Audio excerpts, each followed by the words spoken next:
अस्सलाम वालेकुम। तो आज है 20 सफ़र और गर्मी भी बहुत होती है, तो हमें जाना होता है नुमाइश भाई जुलूस के लिए। तो फिर क्या था भाई, मैं निकल जाता हूँ दोस्तों के पास जुलूस में जाने के लिए। उसके बाद मैं अपने दोस्तों से मिल जाता हूँ, तो हम सब निकल जाते हैं जुलूस के लिए। इतने में ज़ोहर की अजान होती है, तो हम सब मस्जिद की जानिब रुख मोड़ते हैं और मस्जिद में पहुँचते ही हम लोग सबसे पहले वज़ू करते हैं। उसके बाद नमाज अदा करने के लिए बैठ जाते हैं। नमाज अदा करने के बाद हम अपने मंजिल की जानिब निकल पड़ते हैं। इतने में हम गाड़ी ढूंढ ही रहे होते हैं, तो हमें एक बस दिखती है, उसकी छत पे चढ़ जाते हैं जुलूस में जाने के लिए। ये बस हमें बहुत पीछे छोड़ देता है। उसके बाद इतनी गर्मी में हमें आगे जाना होता है जुलूस तक पैदल। जुलूस बहुत आगे निकल जाता है। उसके बाद हम लोग अपने मंजिल की जानिब निकल पड़ते हैं। एक डेढ़ घंटा चलने के बाद हम लोग अपने मंजिल की जानिब, अरे मेरा मतलब है नुमाइश की जानिब पहुंच जाते हैं। नुमाइश की इस भीड़ से निकलने के बाद हम लोग पहुंच जाते हैं जी अली रजा इमाम बारगाह की तरफ। और वहाँ इतना हुजूम देखकर मैं तो हक्का बक्का रह जाता हूँ और मुझे आ जाता है जज्बा और मैं लगा देता हूँ नारा। आप खुद सुनिए।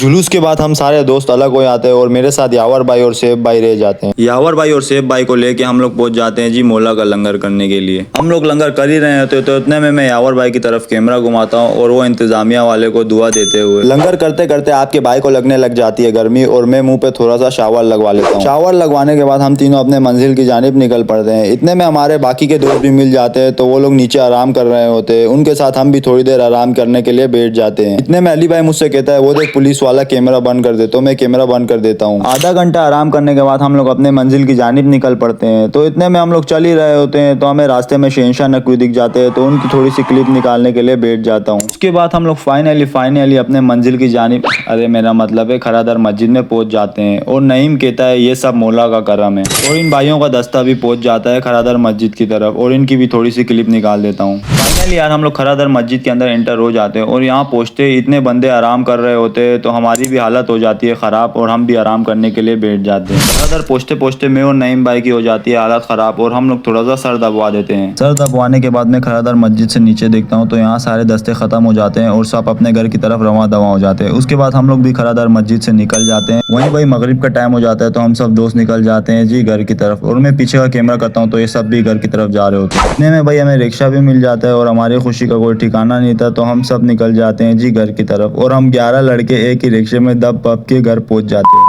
घर पहुंचने के बाद भाई मैं आपसे यही कहूँगा, लाइक कमेंट शेयर सब्सक्राइब हक से। मैं मिलता हूँ आपसे नेक्स्ट व्लॉग में, तब तक के लिए शाटो।